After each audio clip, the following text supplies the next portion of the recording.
Hello again YouTube, and welcome back to Just Get a Tesla, and I am here on this beautiful sunny day in Glasgow to go face to face with, oh yeah,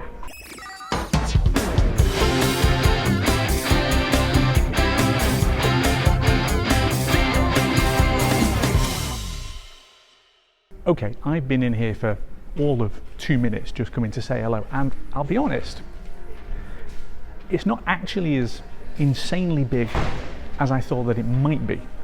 It's certainly imposing. And I do mean imposing, but I mean it's still vehicle size. You know, I drove that Ford Transit minibus back in January, which okay was a little bit long for the Waitrose car park that I nearly got it wedged in, but I mean it's long, but it's not completely mad. Let's have a think about this. My initial impression of it is a beast of a thing. I mean, I've got a thing for pickup trucks. I will confess, I very nearly, stupidly, maybe slightly drunkenly, nearly pushed the button on the Maxus T90 EV when they were giving them away for about £4.60 a month just before Christmas. I'm almost glad that I didn't, because having seen Modern Heroes and some other reviews, it's absolute junk. But the idea of a pickup truck, especially with where I live, that's actually quite useful, and this is about as pick-uppy a pickup truck as you can get if you're completely mad and you think, hey, let's design cars from a blank sheet of paper in a way that no one's ever done before. And I think this is the genius of the Cybertruck. It is so off the wall crazy that it's got everybody talking about it. This is a status vehicle in America. I mean, people are having their photos taken just driving around with it. You've got people chasing people, following it around and saying, can I have my kids sitting in it and taking pictures? It's that big a deal. But the question is, can we have one in Europe? Well, the light show was cool, although I don't think it does quite as much as my Model Y does, but mainly because there's less things to go up and down. Obviously the tailgate can't go piling up and down, we just got the front open and kind of wobble a little bit like a mouth. It's kind of fun though. Let's just talk about why we aren't going to get one in the UK right now. And the first one is the sheer size of it. And no, I'm not talking about the length or the width, because actually it's the same size as a mid-size Ford Transit, and it's the same width as a Ford Ranger, so it's not actually dramatically that bad.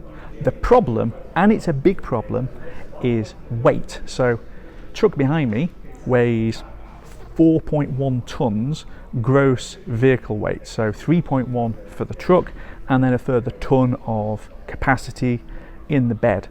And here's the problem: most people have only got a driving license which allows them to drive something up to 3.5 tons. Because I'm sad and old, my driving license from before 1997 does let me drive up to 7.5 tons. I've got a C1 on my driving license, but a lot of people haven't. So you're gonna have to do additional training to be able to drive this under existing British regulations, which is a bit of a pain in the bum. The second one, how can I put it? Have a look at the front end of this vehicle. Have a look at where the pieces of metal join together on the front. It will literally chop you into bits if it hits you, because the light truck regulations, which this is designed for in the US, basically bins most of the safety things which regulate how vehicles are built. But of course we don't have light truck regulations in the UK, which means basically there is no way you could have something with a slab front that doesn't have the kind of give that you get in normal sheet steel or aluminium. If you hit a pedestrian in this thing, it will snap them in two, and then the sharp edges will chop them into little tiny bits. And this is one of the key bits. The stainless steel panels on this are flat edged. if you go and look at your car and look at any of the metal panels, you'll see that they are rolled. You have to have, according to the UN ECE regulations, which everybody in the world apart from America has to stick to, you have to have a 2.5mm roll on the edge of your panel. The idea is that if there is a crash and your vehicle starts coming apart around you, or bits of it are being wrapped around your head or something, that you haven't got a sharp bit of metal that's going to go into your brain or your body or anything else like that. So, putting it bluntly, the way the thing is currently designed is just not going to be legal in Europe ever. And I do mean ever. This isn't one of those things where you do a little bit of lobbying and they go, well, okay, maybe we could do this. With the push to safety, and vehicles are getting safer and safer and safer, there is no way they are going to allow that. So we are talking about a fundamental redesign, certainly of the front of the vehicle and of the way that the panels are being milled before they're being added onto the thing. But other than that, it's a pickup truck. It is not dramatically bigger than other vehicles on the road. It's on the big side, but if you live in rural places, and I do, then it's not that big a deal. So my comparison point here is a Ford Ranger, because there's an awful lot of pickup trucks on the road in my part of Scotland, and a Ranger is 5.37 meters long and this is 5.68. It's a little bit longer, but by the time you start adding trailers on, and so many vehicles have got trailers already, actually it's not that bad. And it is 2.2 meters wide including the mirrors, which is the same as a Ford Ranger. So it's not dramatically silly in terms of size. I mean, it's sat here behind me and it looks cool on the phone while I'm videoing this, but it's not, you are never going to be able to get that down the road size. And I think the perception of American pickup trucks is that that's a problem. Honestly, I'd be a little bit worried driving something that size, but once you got used to it, it'd be okay.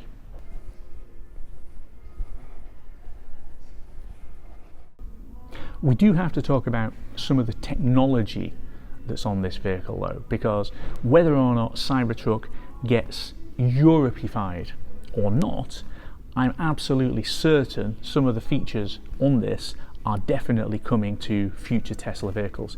And there's a couple of things to pull out of this. And the first one is that all EVs have got two electrical systems: a high voltage system, which is the traction battery and the motors, and a low voltage system, which is the usually 12, or in my case 16 volt battery, which powers the electric windows, the heating, the infotainment system and all of those other things. On Cybertruck here, they're 48 volt.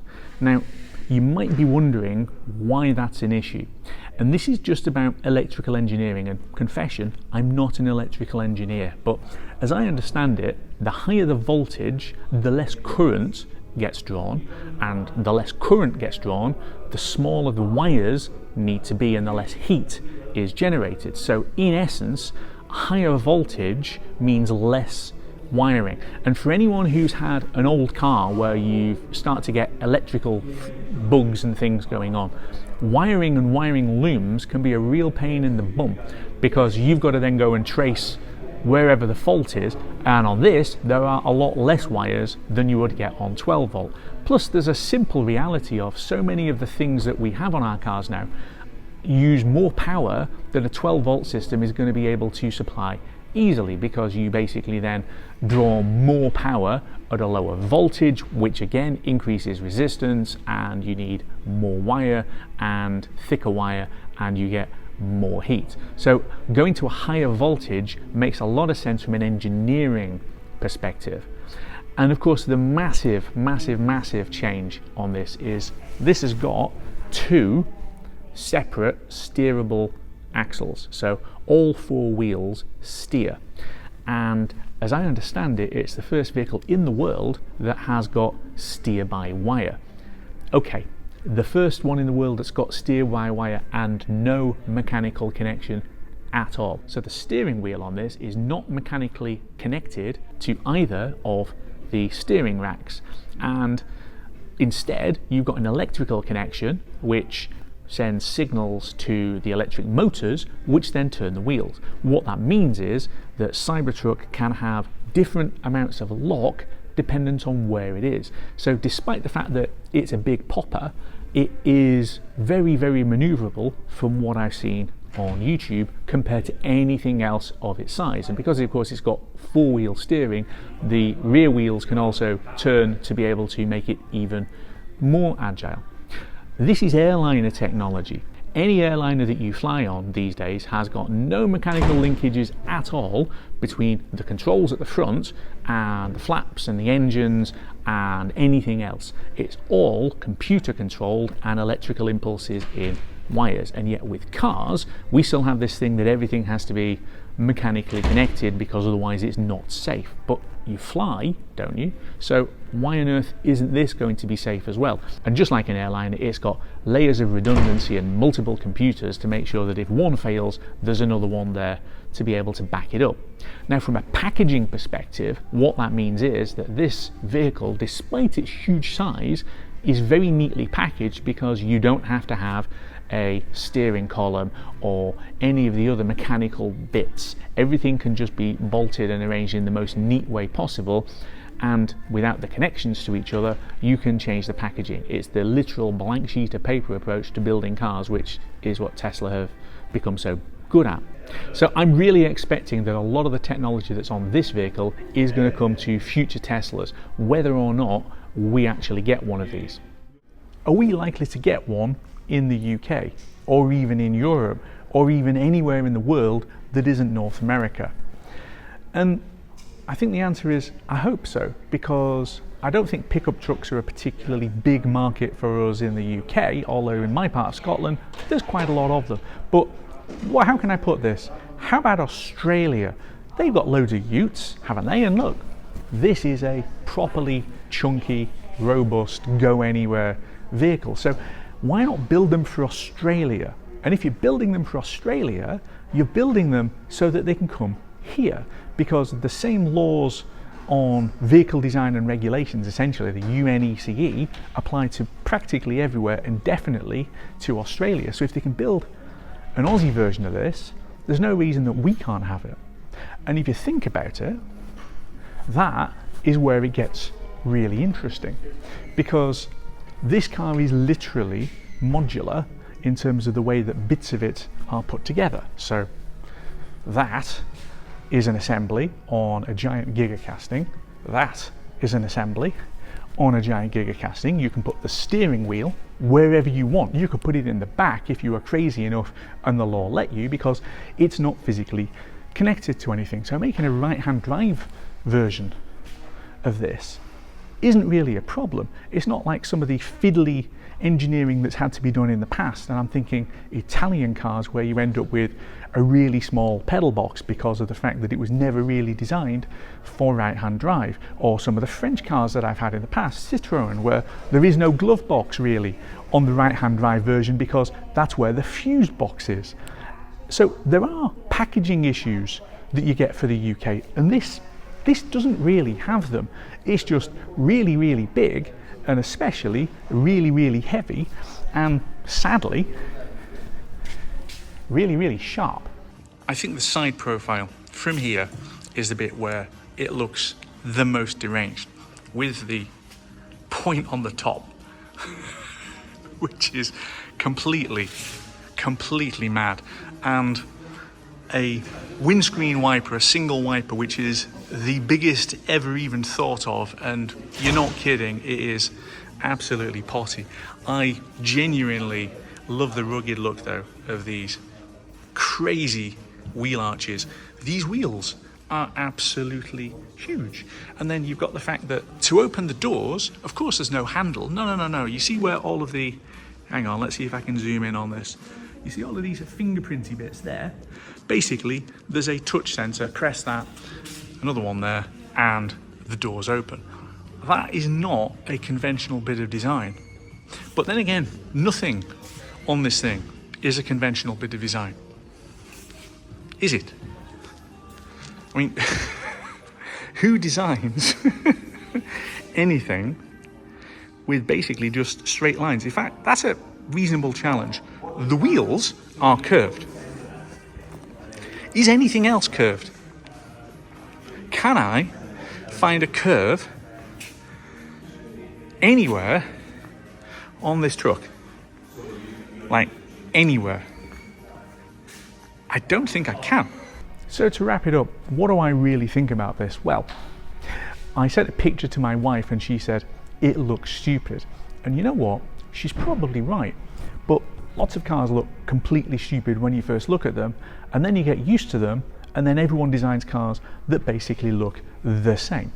And there is just something about it, insane, brutalist, crazy, whatever you want to say, that just makes me think, yeah. So basically, take my money now, genuinely, let's get it so we can have one of these in Europe, and I'll throw cash at it, because who wouldn't want to drive around in one of them with people pointing and taking pictures and chasing you? I know I would.